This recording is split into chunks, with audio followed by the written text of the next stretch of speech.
initier les devoirs en deuxième année du primaire. Donner plusieurs explications différentes pour répondre à un problème, c'est une bonne solution. Ça permet aussi de voir ou d'observer les faiblesses, les forces de leur enfant dans la matière où ils font leurs devoirs. Moi, je crois que les devoirs au secondaire seront pour moi une grosse coche plus difficile. Si tu n'as pas bien écouté en cours, bien c'est sûr que ton devoir, tu vas avoir plus de difficultés, ça va te prendre plus de temps, moins de loisirs. Là, pendant que lui est ici, il y a du bruit, il y a d'autres choses, le téléphone sonne, fait qu'il se déconcentre. Plus l'enfant va avancer dans son secondaire, plus il faut s'éloigner. Moi, ça me dérange pas. Si tu dis pas comme il faut, maman et papa, ils vont le voir avec tes résultats. Là.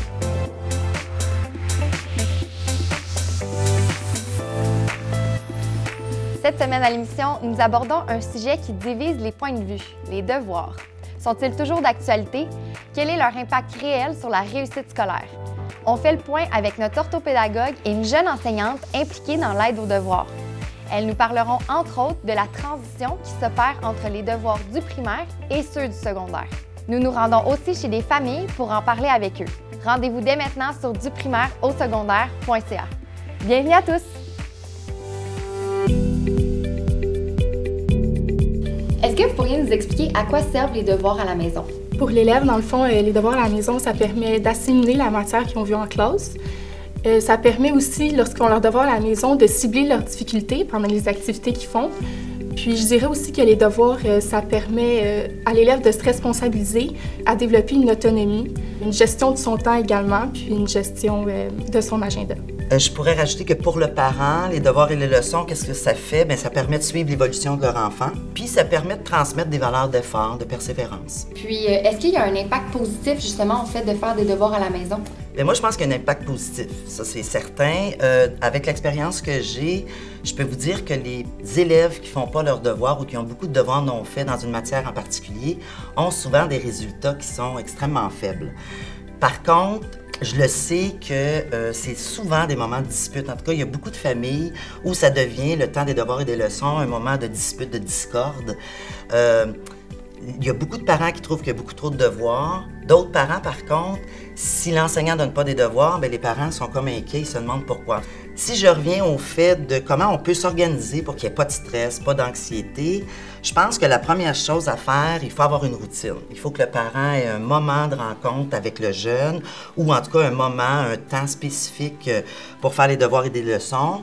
Je vous dirais que si le parent démontre de l'intérêt face aux devoirs du jeune, ça peut aider aussi à ce que ce moment-là soit moins stressant et qu'il y ait moins de discorde.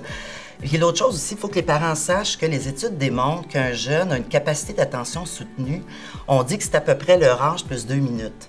Fait qu'un enfant de secondaire 1 a 12 ans, plus 2 minutes, 14 minutes. Fait que je vous dirais que maximum, ça devrait être 20 minutes. Et après ça, on prend une pause de 2-3 minutes et on revient faire ses devoirs et ses leçons un autre 20 minutes de temps. Fait que je pense que si on met tout ça en place, je pense que le temps des devoirs et des leçons peut être profitable autant pour les parents, pour l'évolution que pour le jeune. Il y a quelques années, quand le plus vieux commençait l'école, il y avait des devoirs à l'école. Quand les autres sont arrivés puis qui ont suivi, c'est là qu'on a été témoin que les enseignants ont décidé de retirer les devoirs. Fait qu'on a vécu les deux. Quand les plus jeunes sont rentrés en première année, là, c'est là qu'on a vu la différence. Puis c'est à ce moment-là qu'on s'est senti un peu, pas dépourvu, mais on s'est dit, si l'autre a travaillé puis que ça a bien fonctionné, pourquoi que les deux autres? Comment on va faire pour savoir où est-ce qu'il est rendu? Comment on va faire pour l'outiller, pour l'aider? Fait que c'est là qu'on a décidé, nous, d'insérer quand même des périodes de devoirs, peut-être par insécurité. Je vois souvent en secondaire 1 des enfants qui prennent 2 à 3 mois pour s'acclimater aux exigences du secondaire. Donc, moi, je pense que au niveau de la rigueur, c'est important aux primaires de leur enseigner déjà à être capable d'être assis pendant une demi-heure de temps à faire quelque chose qui demande de la concentration. Au secondaire, on sait que c'est ça qui va arriver, là. Je pense que les enfants, des fois, ils ont de la misère à faire ce transfert-là parce qu'ils étaient si bons en 6e année pour pas faire grand-chose. Puis là, tout d'un coup, il faut s'organiser, il faut s'acclimater à plusieurs enseignants, plusieurs exigences, plusieurs façons de faire. Alors, il faut qu'à la maison, il ait été habitué à dire voici, je m'assois, je sors mon agenda, puis je me donne des objectifs, puis je les atteins. Moi, j'enseigne en secondaire 5 en mathématiques, puis tous les enfants qui ont vraiment fait leurs devoirs, qui ont vraiment pris le temps de valider, qui ont vraiment pris le temps de faire leurs devoirs comme le prof le demandait. Tu reconnais dans ces élèves-là des élèves justement avec une méthodologie qui leur sert pour le reste de leur vie. Ça prend pas juste le talent, c'est vraiment la méthodologie là, qui va assurer un succès. Là. À la maison, le mardi, on fait une dictée. Nous, dans la famille, on appelle ça le mardi dictée. Le vendredi, il n'y a pas de devoir.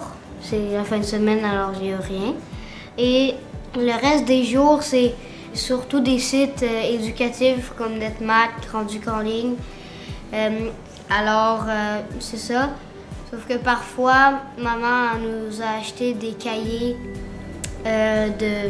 d'exercices, soit de mathématiques ou de français. Alors, c'est pas mal ça qu'on fait. Puis à chaque fin de soirée, on a 15 minutes de lecture obligatoire. Moi, j'aime pas ça parce que, des fois, quand Joseph est au hockey, là, c'est le bon moment parce que j'ai pas d'activité, puis je suis tout seul. Mais quand il arrive, puis les deux gars sont là, moi, ça me tente d'aller jouer avec eux. Puis je suis obligée de finir mes pages, fait que j'aime pas trop ça.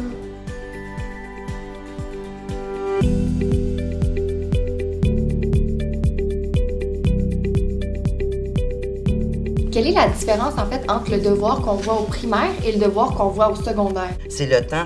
En secondaire 1, secondaire 2, premier cycle du secondaire, on dit que les élèves devraient faire en moyenne 1h, 1h30 de devoirs par soir maximum. Rendu au deuxième cycle, secondaire 3, 4, 5, on dit que c'est à peu près maximum 2 heures. Et la fin de semaine, 2 heures maximum. Fait que si un enfant fait un devoir, ou en tout cas le temps des devoirs des leçons surpasse ce temps-là, il y a autre chose en amont qu'il faudrait peut-être travailler. Puis par rapport à la réalisation des devoirs, c'est quoi le rôle d'un parent? C'est de superviser premièrement le temps des devoirs, c'est sûr, de superviser. Deuxième chose, je vous dirais qu'au début du secondaire, il faut être présent, il faut être là. Mais plus l'enfant va avancer dans son secondaire, plus il faut s'éloigner pour que son jeune devienne autonome. Vérifier l'agenda de son enfant aussi. À la fin de la période du temps de devoir et des leçons, de vérifier si c'est fait, si les leçons sont faites et tout ça. Je pense que le rôle du parent, c'est aussi que son enfant dorme suffisamment, mange bien, pour qu'il puisse, après ça, être efficace le lendemain, dans le fond, à l'école.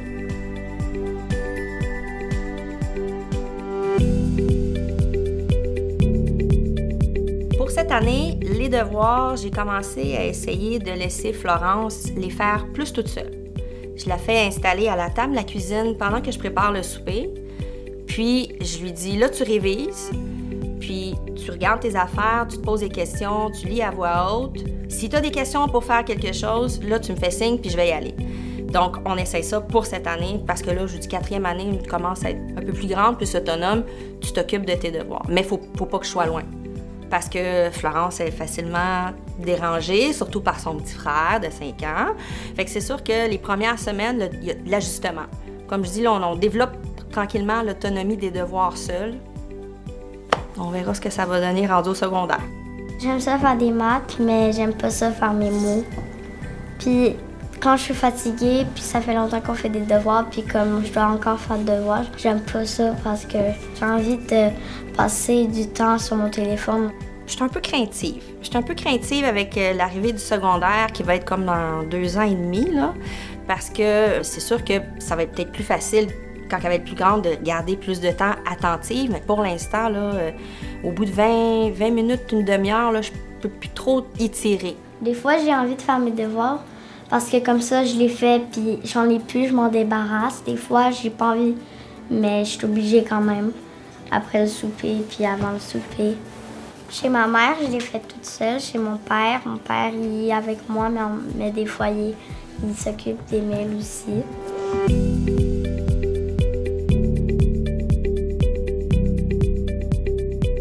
Par rapport à l'enfant, quel truc qu'on pourrait donner à un jeune pour qu'il devienne un pro des devoirs? L'utilisation de l'agenda. Quand j'en rencontre dans mon bureau, je leur montre toujours qu'on devrait les écrire à 2 moments.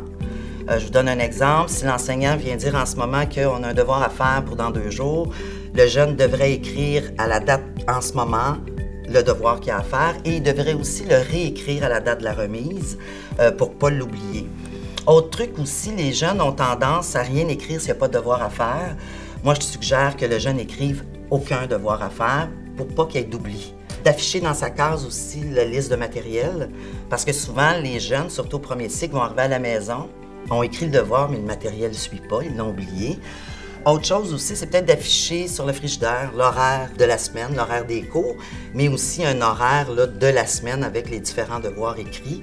Donc, les parents peuvent faire un meilleur suivi.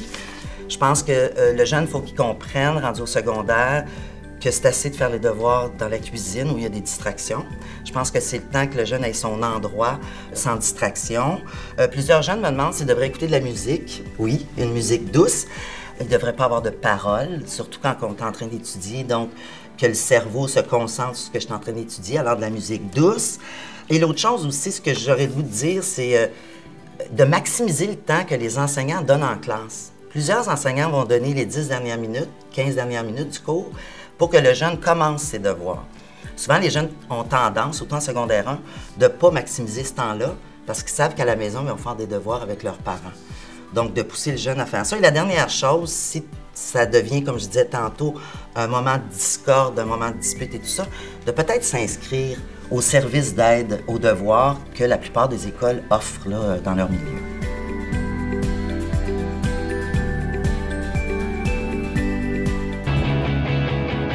Fais tes devoirs en écoutant de la musique avec des amis. J'écoute souvent de la musique. Moi, je préfère être dans ma chambre, dans le silence, pour me concentrer. Généralement, je fais FaceTime avec mes amis ou sinon j'écoute de la musique. Des fois, j'écoute de la musique. Habituellement, je les fais seule parce que j'ai besoin de plus de concentration puis ça se passe bien. J'écoute de la musique classique, juste pas de paroles pour pas me déconcentrer. J'aime ça les faire seul et avec de la musique. Je mets seulement de la musique ambiante, puis je fais mes devoirs avec cette musique-là. J'ai fait seule, sans musique, sans distraction parce que je sais que sinon je vais me laisser distraire. Je vais mettre ma musique sur YouTube. Ah, tiens, la vidéo à côté. Et combien de temps passes-tu en fait par semaine pour faire tes devoirs?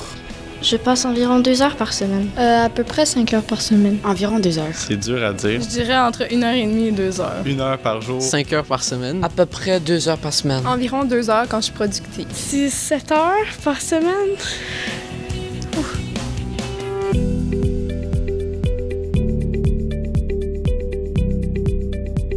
Quelles sont les principales difficultés que vous rencontrez? Au niveau technique, ma plus grande difficulté, ça serait la gestion des ordinateurs. C'est pas toujours évident, puisque quand je circule dans les rangées, je me rends compte qu'il y a certains élèves qui n'utilisent pas nécessairement l'ordinateur pour des raisons pédagogiques. Ensuite, souvent, les jeunes oublient leur matériel, donc ils sortent de la classe pour aller les chercher. Je remarque aussi qu'il y a un manque de motivation, puis ça se voit aussi beaucoup dans leur posture quand ils font leurs devoirs. Ils n'ont pas nécessairement une attitude positive face aux devoirs. Puis une dernière difficulté que je remarquerais, c'est que j'ai beaucoup d'élèves qui sont gênés de poser des questions. C'est pour ça que c'est important d'aller vers eux, de leur poser des questions, vérifier s'ils comprennent bien ce qu'ils font. Puis pour répondre à toutes ces difficultés-là, l'important, c'est vraiment de les approcher, de vérifier les devoirs qu'ils sont en train de faire, s'ils font la bonne démarche. Puis pour le problème de motivation, puis l'attitude négative face aux devoirs, les jeunes, je pense que quand on leur dit qu'ils sont bons, qu'ils sont capables de bien réussir, tout d'un coup, leur attitude change, sont plus positifs face aux devoirs. Puis, en conclusion, je trouve que le service d'aide aux devoirs, c'est très positif pour les élèves, puisque c'est un environnement silencieux qui permet à l'élève de maximiser sa concentration. Puis, je dirais que ça guide l'élève vers sa propre réussite scolaire, l'aide aux devoirs.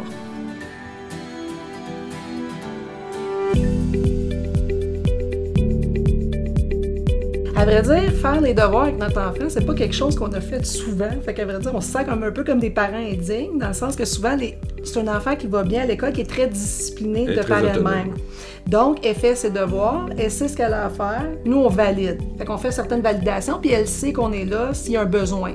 Camille est très compétitive dans les sports et aussi à l'école. Donc, elle fixe la barre assez haut pour elle-même. Mais elle fait pas d'angoisse de performance, par exemple. Ça l'angoisse pas au point qu'elle est malade avant un examen. Là. Mais elle connaît ses propres standards de qualité. Puis elle veut se maintenir à ces standards-là. Mais on se rend compte qu'on est chanceux parce que, on se rend compte parce qu'au départ, quand tu as un seul enfant, tu n'as pas de barème de référence à savoir qu'est-ce qui est la normalité ou non. Puis là, quand tu regardes après, puis tu compares, tu vois ce qui se passe, tu dis, OK, finalement, nous, c'est pas la situation qui est comme usuelle. au niveau des devoirs, là. Moi, j'ai pas vraiment besoin d'aide de mes parents. Ça fait depuis la 3e année qu'ils regardent plus mes devoirs, ils regardent plus mon agenda. C'est vraiment comme de la confiance. Les études, je suis capable de les faire tout seul. Si je comprends vraiment pas une matière ou j'ai vraiment besoin d'aide, je sais qu'ils vont être là. Le vendredi, on reçoit nos devoirs. Fait que je le fais le lendemain, samedi ou dimanche, tout d'une shot, puis ça c'est fini. Puis la semaine, les leçons, je fais juste en écrivant sur un papier mes mots, mes verbes, en revenant de l'école. Les devoirs, la plupart du temps, les gens se disent au secondaire, ça va être plus difficile, puis on va rien comprendre, on n'aura plus de temps pour rien faire. Ben ça dépend de chaque personne. Au début, j'ai trouvé ça très difficile. Et après 1 mois et demi, je m'étais habituée, puis les devoirs actuellement, je les fais directement en avant de l'école. Fait comme ça me donne plus de temps pour prévoir qu'est-ce que je vais faire. Puis comme ça, c'est sûr que je vais les avoir faits pour le lendemain ou les jours d'après.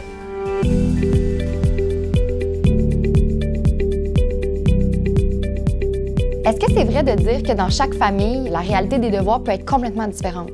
Oui, tout à fait. Il y a des familles que ça va super bien. Il y a vraiment des familles où ils ont instauré une routine, tout va bien, le temps des devoirs se passe parfaitement, sans anxiété, sans dispute.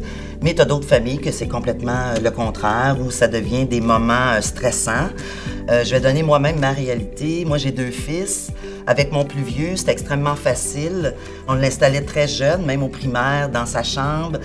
C'était un enfant qui prenait en note ses choses. Ça fait quelqu'un qui est aujourd'hui tout à fait organisé dans sa vie. Dans sa personnalité, c'était facile. Avec mon plus jeune, ça a toujours été extrêmement difficile. Lui, c'était un moment de dispute, de pleurs, de crise.